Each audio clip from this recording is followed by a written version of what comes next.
सात्संगतची प्रेमाने बोलूया.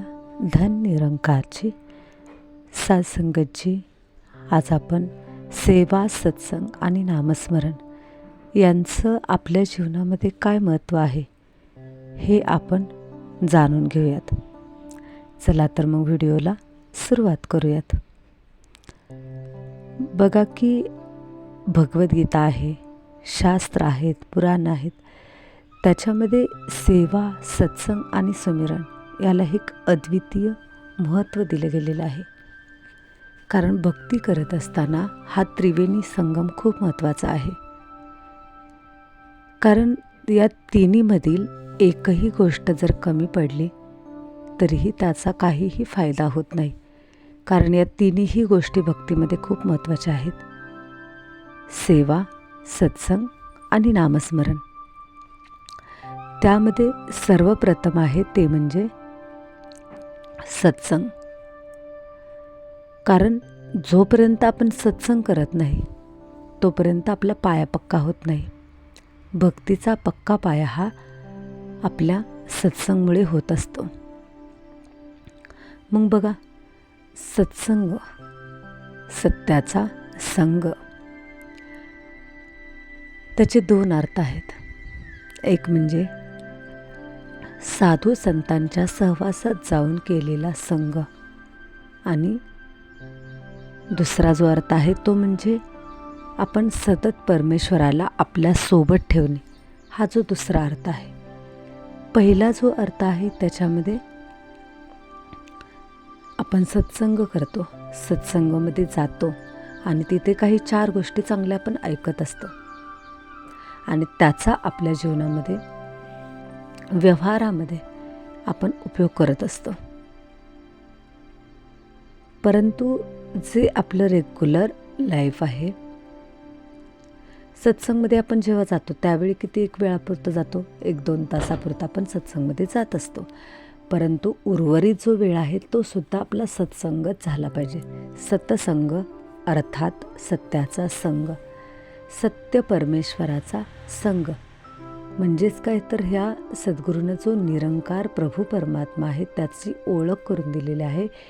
त्या निरंकार प्रभू परमात्मा आहे तो, त्यालाच आपण असं म्हटलेलं आहे देवादिदेव महादेव. म्हणजेच देवांचाही मुख्य, सगळ्या देवांचाही मुख्य, ज्या परमेश्वराने सर्व सृष्टीला निर्माण केलं तो म्हणजे हा निरंकार प्रभू. त्यालाच कोणी शिव म्हटलं, कोणी महादेव म्हटलं, कोणी कृष्ण, कोणी राम, कोणी अल्लाह, अशी वेगवेगळी ही त्याला नावे दिलेली आहेत. ही त्याची वेगवेगळी नावे आहेत. तर अशा प्रकारे हा जो प्रभू परमात्मा आहे त्याचा संग हा नित्य करणं गरजेचं आहे. जेव्हा आपण ह्या निरंकार प्रभू परमात्म्याचा संग करायला लागतो त्यावेळी प्रभू परमात्म्यामध्ये असलेले दिव्य गुण आपल्यामध्ये यायला सुरुवात होतात. जे की करुणा, परोपकार, दयाभाव, प्रेम, शक्ती, सुख यांसारखे जे सगळे जे दैवी गुण आहेत ते दैवी गुण आपल्यामध्ये यायला सुरुवात होतात. आणि मग जेव्हा आपला सत्संगाचा पाया पक्का होतो, म्हणजे आपण सत्संगही योग्य प्रकारे करायला लागतो, त्यावेळी आपल्या मनामध्ये ईश्वराविषयीचं जे प्रेम आहे ते प्रेम निर्माण व्हायला लागतं. ते प्रेम आतून दाटून यायला लागतं, मन शुद्ध व्हायला लागतं, सकारात्मक व्हायला लागतं आणि मनामध्ये एक आनंदाची अनुभूती तयार व्हायला लागते. आणि काय योग्य आणि काय अयोग्य याचा निवाडा सत्संगमध्ये होऊन जातो. आणि मग आपल्याला मन शांत करण्यासाठी हे ज्ञान पुरेसं ठरत नाही. कारण आपण जेव्हा ज्ञान घेतलं, समजा आपण आपल्या रोजच्या व्यावहारिक जीवनामध्ये आपल्याला हे कळालं की जे पण होत आहे ते प्रभू इच्छेने होत आहे. करता करविता परमात्मा आहे, परंतु जे काय होते ते आपल्या कर्मानं होते. जसं की life is drama, I am a writer, God is a director. बघा की ही सृष्टी, ही रंगभूमी आहे आणि या रंगभूमीमध्ये आपण रायटर आहोत आणि डायरेक्शन देणारा परमात्मा आहे, म्हणजे तो दिग्दर्शक आहे. परंतु त्याने काय केलेलं आहे, रायटिंग मात्र आपल्या हातात दिलेलं आहे, म्हणजे ती स्क्रिप्ट लिहायचं आपल्या हातात दिलेलं आहे, म्हणजे कर्म आपल्या हातामध्ये दिलेले आहेत. आपण जसे कर्म करू आपल्याला तसे फळ मिळणार आहे, परंतु चालवण्याचं काम मात्र प्रभू परमात्मा करणार आहे. किंवा कधीकधी आपल्या जीवनामध्ये काही निगेटिव्ह गोष्टी घडत असतील तर आपण त्याचा निगेटिव्ह गोष्टी घडते म्हणून आपण तिथे खचून न जाता, जर आपल्याला हे ज्ञान प्राप्त झालं की आपण जे पण आपल्या जीवनामध्ये घडतं ते कधीतरी आपलं पूर्वकर्माचं संचित आहे, तर ते संचित आपल्यासोबत आहे. आणि मग आपल्याला जेव्हा हे ज्ञान होतं की माझ्याच कर्मामुळे माझ्या जीवनामध्ये हे दुःख येत आहे, तर मला आता इथून पुढे माझे कर्म हे चोख करायचे आहे, चांगले करायचे आहे, सकारात्मक कर्म करायचे आहे की ज्याच्यामुळे माझ्या जीवनामध्ये सुख येईल, असे कर्म मला करायचे आहे. त्यावेळी आपली आत्मा ही शुद्ध होत जाते आणि आपल्या जीवनामध्ये सकारात्मक आणि चांगलंच कर्म घडायला सुरुवात व्हायला लागते. म्हणजे हे सत्संगामधून जे ज्ञान मिळते ते ज्ञान आपल्या जीवनामध्ये हळूहळू उतरावायला आपण सुरुवात करतो आणि मग त्याच्यामुळे मनशुद्धी होते, मन शांत होतं आणि मग शांत मनाने आपलं नामस्मरण हे व्हायला सुरुवात होतं.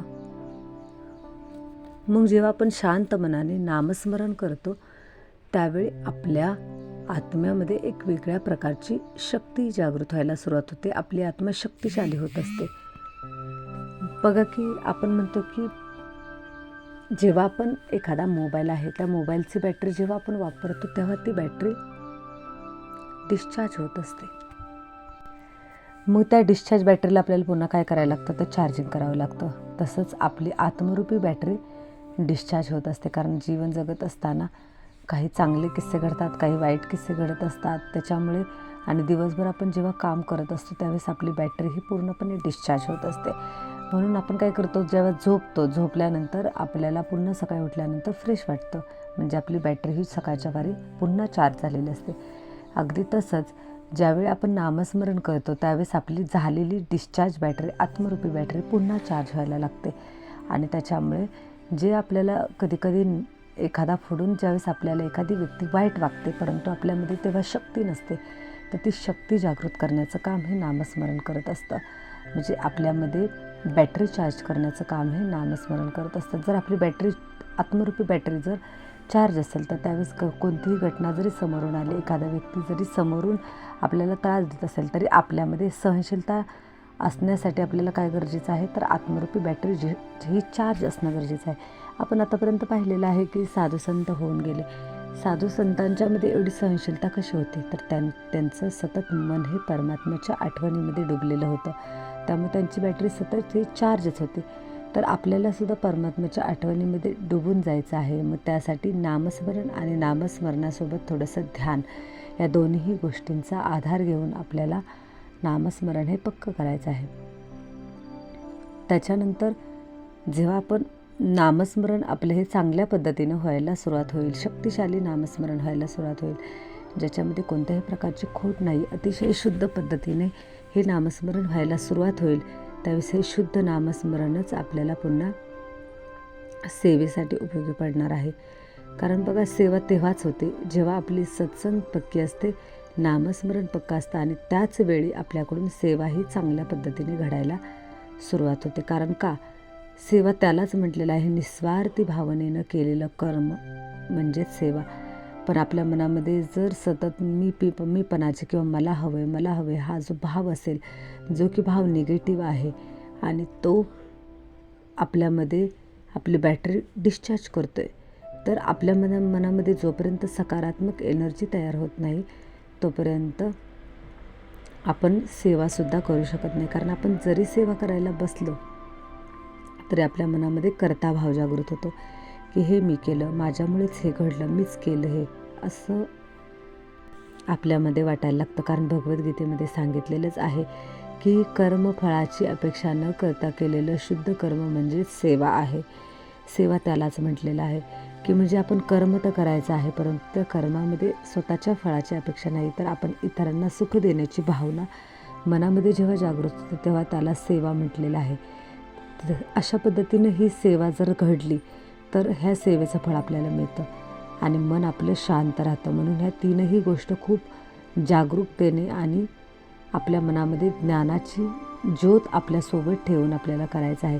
कारण आपली ज्ञानाची ज्योत जोपर्यंत तेवत आहे तोपर्यंत आपल्या ह्या तीनही त्रिसूत्रीपणा त्रिसूत्री आहे की ही सेवा आहे, सत्संग आहे, नामस्मरण आहे, या तीनही गोष्टी आपल्या एकदम व्यवस्थित होणार आहेत आणि आपल्या जीवनामध्ये सुख समृद्धी येणार आहे.